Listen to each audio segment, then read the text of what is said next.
farm, and today I'm going to give you a few tips and tricks of how I started my poultry farming, what I'm doing currently, what works, and what I have seen doesn't work.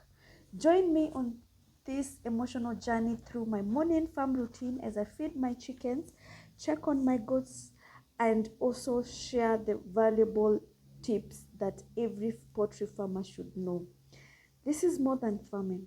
This is a purpose, it's a passion, and it's love for the animals that sustain us. Whether you're starting or you're an experienced farmer, you'll feel right at home right here. So let's do this. I'm going to share with you 5 poultry tips, and this is the feeding and water hygiene. We are also going to talk about the breed selection, coop ventilation, and biosecurity. So those are the 4 key things that we need to talk about in this video. Poultry or chickens are very sensitive animals. They are the most sensitive animals I've ever seen, and therefore it's crucial that you keep them in a well ventilated structure. You also keep them or feed them properly. They are animals that love routine. So each morning, if you've started giving them feeds in the morning, at lunchtime, and also in the evenings, please stick to that routine because they love routine, and they will grow faster, they will grow well when that routine is consistent. And also because you're also going to monitor as you feed them, you're going to watch them, you're going to see in the morning which animals are not doing well, which ones look sick, so that you can at least isolate them. So in our coop, in our chicken coop, we have different segments for different animals.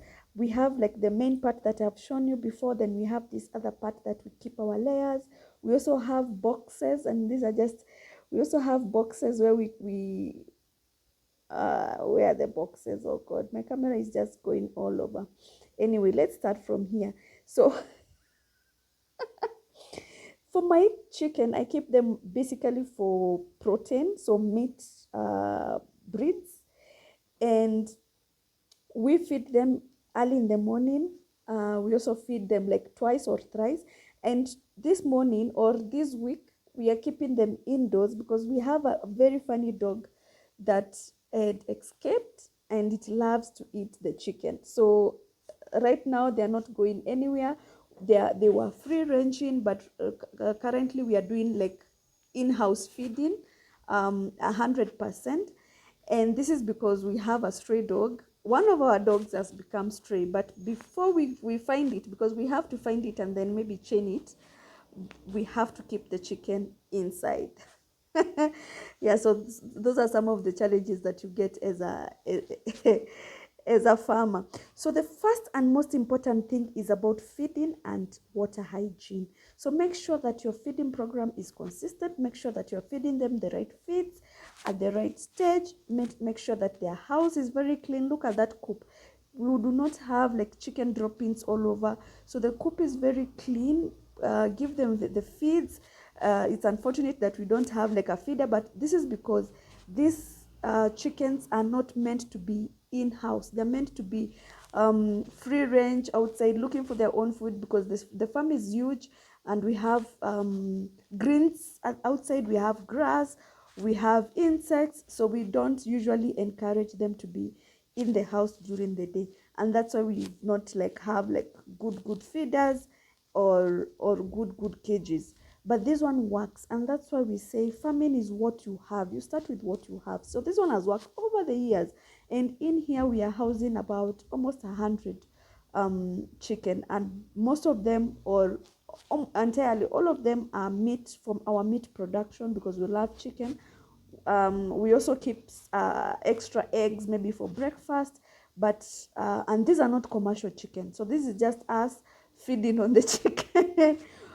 But yes, if our neighbor comes and says, oh, sell me a chicken, we are able to sell them the chicken, but we've not gone commercial when it comes to chicken. And the different segments that we have, you can see that when the chicks are too young, or just born or laid, I don't even know what I'm saying. When they are young, we isolate them with their mother so that the mother can take good care of them. So we separate this way because we need the mother hen to just concentrate on her chicks, and also we can also be able to figure out if any of the chicks have issues or they need any extra care and all that. And also for the big, to ensure that the big hens or whatever, the cocks, do not step on the small chicks when they are born. And this is how the structure looks like. It's a very simple structure that is well ventilated. It has several windows. The ventilation and the wires, that wire mesh that we've put on top is very like nice, strong.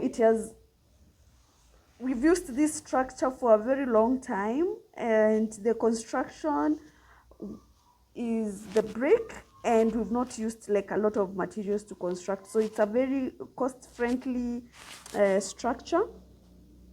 And that's why now you see these are the big hens and the cocks. When you keep them with the small chicks, as they feed, they can stumble upon the small chicks and injure them or fight them and all that. So that's why we at least segregate, so that we have like different stages of chicken on different places.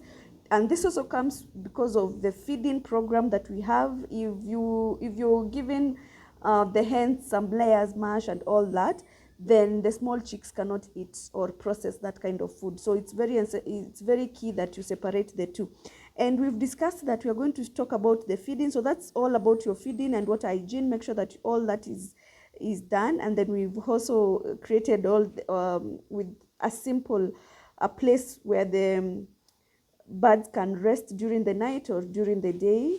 And when it comes to the breed or what kind of chicken you're going to keep, then that depends on what you want the chicken for. As an example is, are you keeping for them to lay eggs, maybe sell the kienyeji eggs, which are very profitable when you venture into that business, or are you going to keep them for meat? And when it comes to meat, you can choose about maybe keeping more cocks, or the breeds that are good for meat instead of the breeds that are good for laying eggs, or maybe the hens for laying eggs. And here I just found this small chick that was almost been lay. It was cracking itself, and then we had like this egg that is the chick has not gotten out of. So it was an exciting moment for me to just see the eggs were hot, and that one has just been it has just cracked itself out of that shell. So it was a good experience, and that's why it's almost falling. It didn't have the energy, but the mother hen was coming to maybe just continue with brooding for the eggs. So we also have separate places for the hens to lay eggs and also brood. And then I found this small young chick that hadn't drank some water, so I was trying to give it a little bit of water for it to be strong. One of the challenges with chicken is, if you're not careful, or if you do not have someone who is careful on the farm, you'll end up having a lot of losses. You'll lose most of them, and therefore it's very key for you to just be on the lookout, watch out, be observant, be present at the farm. Poultry needs presence. So if you're not present at the farm, then poultry is not something that you should need to start. Then you can just do other farming ventures like bees or goats, something that does not require your daily presence on the farm. And therefore, the 4 key tips that I'm going to leave you with is basically the feeding and water hygiene. The breed selection is very important. Whatever kind of chicks you're going to, hens or chicks you're going to put. Oh Lord, this one I found it was not doing so well, but we ended up giving it a lot of glucose and some water, and it got treated and it survived. And then the coop ventilation is also very key. And the last one is the biosecurity of your chicks or the chicken coop. You don't need to bring in a lot of people in and out where the hens are, because poultry is very sensitive. Those guys are very sensitive. Like, you can't just it's not business as usual. So you have to be well cleaned, you have to have your biosecurity measures in place, and also the biosecurity will come to predators. You have to ensure that your hens are very secure, the housing is very secure, and also the predators out there, like now as we have dog issues, you can have hawk issues. So those are some of the things that you look out for. And if you're here for the first time, thank you so much for joining me on this video. We are going to talk more about poultry farming and what I'm seeing work. And thank you so much for coming in. If you like this video, please leave us a like and a comment. Let me know, what do you want me to talk about in my next video. And before that, or for now, bye.